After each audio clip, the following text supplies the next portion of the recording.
So guys welcome to the new video and आज analyse करेंगे हम सिल्वर का चार्ट एंड हम शॉर्ट टर्म एनालिसिस करेंगे। पहले हमने गोल्ड में long term and short term बहुत एनालिसिस की थी, बट इस बार हमारे पास इतना ज़्यादा टाइम नहीं है। एज वेल उस वीडियो में बहुत सारा टाइम लगा था, इसलिए हम इस वीडियो को शॉर्ट फॉर्म में बनाएंगे एंड थोड़ा सा वक्त लेंगे उस शॉर्ट टर्म एनालिसिस करने में। So let start the video without any waste of time and उसके बाद हम आखिर में कंक्लूजन एंड रिजल्ट्स से ये पता लगाएंगे कि हमारे पास silver all time high create कर सकता है या इसके बाद हमें सिल्वर में और क्रैश या डंप देखने को मिल सकता है। So let's start it. So चलते हैं स्क्रीन पर। सो यहाँ पर चार्ट में आप देख सकते हैं कि सिल्वर बहुत अरसे से मतलब बहुत वक्त से जब से गोल्ड ने अप ट्रेंड स्टार्ट किया है देन इसमें भी अप ट्रेंड स्टार्ट हो गया था। एंड एक और बात सिल्वर की आपको जानना ज़रूरी है कि जब भी हमारे पास गोल्ड 1% मूव देता है देन सिल्वर हमारे पास 10% मूवमेंट देता है। मतलब यहाँ पर अगर मैं आपको समझाऊँ देन गोल्ड हमारे पास यहाँ पर 1% मूव किया, इतना ये 1% मूवमेंट हो गया गोल्ड का। अब हमारे पास सिल्वर यहाँ पर 2% मतलब वाइड मोमेंटम देगा, थोड़ा ज़्यादा डाउन आएगा, थोड़ा ज़्यादा अपसाइड में जाएगा, थोड़ा ज़्यादा और डाउन एंड और ज़्यादा अपसाइड में। मतलब यहाँ पर मूवमेंट कम था, यहाँ पर मूवमेंट ज़्यादा आया। जैसे ही हमारे पास गोल्ड ने डंप किया था उसके बाद गोल्ड ने हमारे पास 5 to 6% डंप किया था एंड उसके बाद सिल्वर ने हमारे पास 10% डंप किया था। इसका मतलब है कि गोल्ड के सिल्वर उसके आधे मुंह से ज़्यादा मूवमेंट देता है। सो अब हम इसके चार्ट को एनालाइज करेंगे, ये जानना आपके लिए ज़रूरी था बट अभी हम इसके चार्ट को एनालाइज करेंगे। सो यहाँ पर गोल्ड अपना सिल्वर अपना higher high and higher low create करता रहा। जब अप ट्रेंड था सिल्वर का दिन सिल्वर अपना higher high higher low create करता रहा एंड एस एल एस एक करो ट्रेंड लाइन को फॉलो करता रहा। करो ट्रेंड लाइन किसे कहते हैं, मतलब एक करो में होती है ऐसे ट्रेंड लाइन, ये एक करो ट्रेंड लाइन हो गई। मतलब सीधे यहाँ पर फॉलो नहीं किया ट्रेंड लाइन को, इसलिए इस करो ट्रेंड लाइन को फॉलो किया है। एंड आप करो ट्रेंड लाइन को कैसे आइडेंटिफाई कर सकते हो मैं भी आपको बताता हूँ।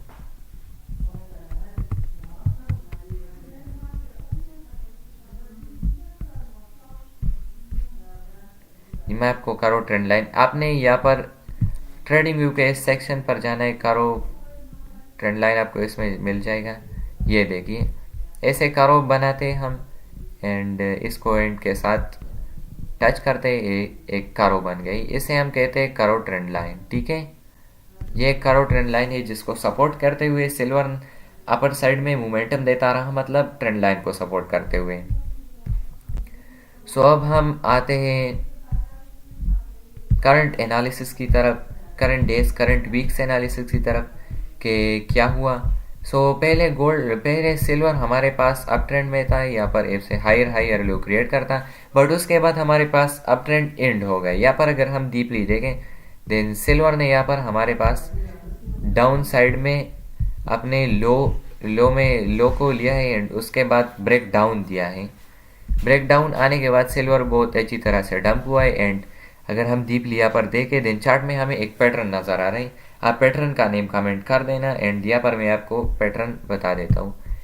यहाँ पर हमारे पास head and shoulders, bearish head and shoulder pattern नज़र आ रहे हैं जो कि रिवर्सल ट्रेडर्स यूज़ करते हैं। मतलब यहाँ से जिन्होंने शॉर्ट ओपन किया होगा देन उनके स्टॉप लॉस यहाँ पर होंगे, मतलब ओवरऑल लिक्विडिटी यहाँ पर होगी जो कि अभी तक ग्रैब भी नहीं हुए ना स्टॉप हंट हुआ है। मतलब सारे अभी बहुत प्रॉफिट में, जिन्होंने यहाँ से शॉर्ट ओपन किया था वो भी प्रॉफिट में है। एंड अगर बात आए कि सिल्वर ने ये क्रैश हमारे पास क्यों दिया, सो क्रैश दो वजह से आया है। एक सेलिंग की वजह से, मतलब ना गोल्ड में सेलिंग हुई थी, मतलब 4000 गोल्ड का रेजिस्टेंस था उस पर हमें सेलिंग दिखनी चाहिए थी बट सेलिंग नहीं हुई। क्यों? क्योंकि उधर से चाइना गोल्ड को बहुत डीपली बाइंग कर रहा था। चाइना ने बहुत सारा गोल्ड बाय किया था, 2000 टन तक गोल्ड चाइना ने बाय किया था एंड हमें गोल्ड में डंपिंग नहीं दिखी बट गोल्ड ओवरबॉट हो गया। क्यों ओवरबॉट कैसे कहते हैं? जब एक चीज़ की प्राइस बहुत ज़्यादा बढ़ती है ना, मतलब बहुत ज़्यादा बढ़ती है। हम टमाटर एग्जांपल में ले लेते हैं। क्यों टमाटर एग्जांपल में? पाकिस्तान में बहुत टमाटर महंगे हो रहे हैं इसलिए हम इसके एग्जांपल लेते हैं। टमाटर अगर बहुत महंगे हो जाए, तकरीबन 500 रुपये पे किलो हो जाए, देन उनकी प्राइस, ये बिजली चली गई, ठीक है। उनकी प्राइस बहुत बहुत ही अपर साइड में चली जाती है, मतलब बहुत प्रीमियम हो जाते हैं, इसलिए उनको और बायर्स नहीं होते, मतलब डिमांड ज़्यादा नहीं होती एंड सप्लाई जब ज़्यादा हो जाती है देन मार्केट खुद ही डंप करती है। अगर कोई बाय भी कर रहा हो बट डिमांड अगर ज़्यादा नहीं हो एंड सप्लाई ज़्यादा हो जाए उसके बाद मार्केट डंप करती है, ठीक है। सो अब बिजली तो चली गई गाइस एंड बट हम कंटिन्यू करेंगे, ठीक है। सो अब हम देखेंगे कि गोल्ड हमारे पास सिल्वर हमारे पास अप साइड में मोमेंटम देगा, ऑल टाइम हाई क्रिएट करेगा या और डाउन जा सकता है। सो फर्स्ट ऑफ ऑल हम समझेंगे इस पैटर्न को, ये पैटर्न क्यों बना एंड किस वजह से बना।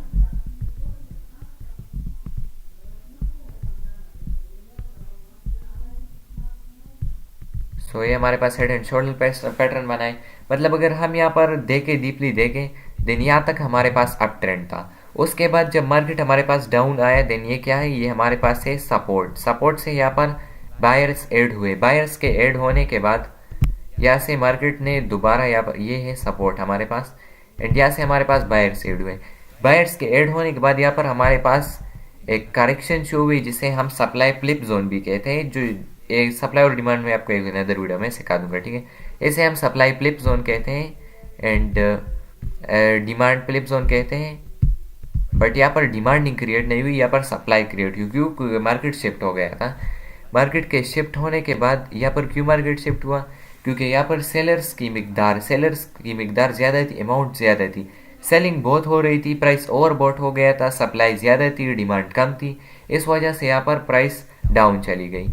यहाँ से बायर सेड हुए वाइल यहाँ से हमारे पास सेलर सेड हुए, सेलर्स के डायरेक्ट एड होते ही मार्केट ने डंप किया, क्यों, क्योंकि मार्केट को ज़्यादा अमाउंट में बायर्स नहीं मिले थे, मार्केट में बायर्स नहीं थे ज़्यादा अमाउंट में, मार्केट में सेलर्स की ज़्यादा अमाउंट होने की वजह से यहाँ पर हमारे पास ब्रेकडाउन मिला एंड चार्ट डाउन साइड में मोमेंटम दिया, सिल्वर डंप किया, इस वजह से हमारे पास ये क्रैश आया था। एंड नाउ अभी क्या हो सकता है, सिल्वर हमारे पास ऑल टाइम हाई क्रिएट कर सकता है या अनदर लो क्रिएट कर सकता है, अब इसकी तरफ जाते हैं।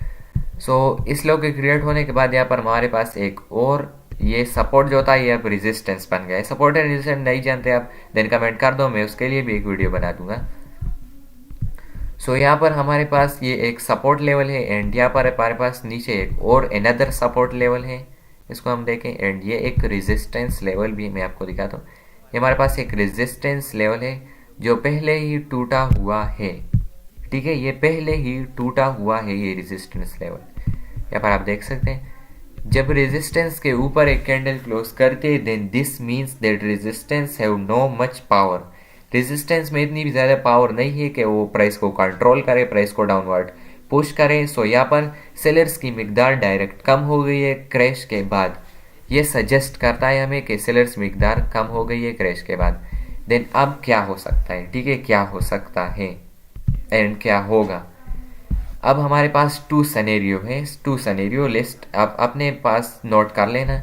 अगर हमारे पास प्राइस यहाँ पर और डंप करते देन डायरेक्ट यहाँ से हमें क्रैश देखने को मिल सकता है, बट मोर लाइकली 70% चांस है कि प्राइस डंप ना करे, ठीक है, 70% चांस है एंड 30% चांस है कि प्राइस डंप करे, 70% चांस है कि प्राइस डंप ना करे एंड 70% चांस है कि प्राइस अपर साइड में मोमेंटम दे, अपने हाई को ब्रेक करे, उसके बाद हमारे पास यहाँ पर प्राइस एक रिटेस्ट देगा, रिटेस्ट देने के बाद और बायर्स ऐड होंगे जो कि या के सेलर्स को बीट कर देंगे या हमारे पास रेजिस्टेंस से सेलर्स ऐड होंगे ना जो इस सेलर्स को बीट कर देंगे एंड उसके बाद प्राइस अपर साइड में मोमेंटम देना स्टार्ट हो जाएगा एंड हमारे पास एक शार्प मोमेंटम आएगा, डायरेक्ट मोमेंटम आएगा।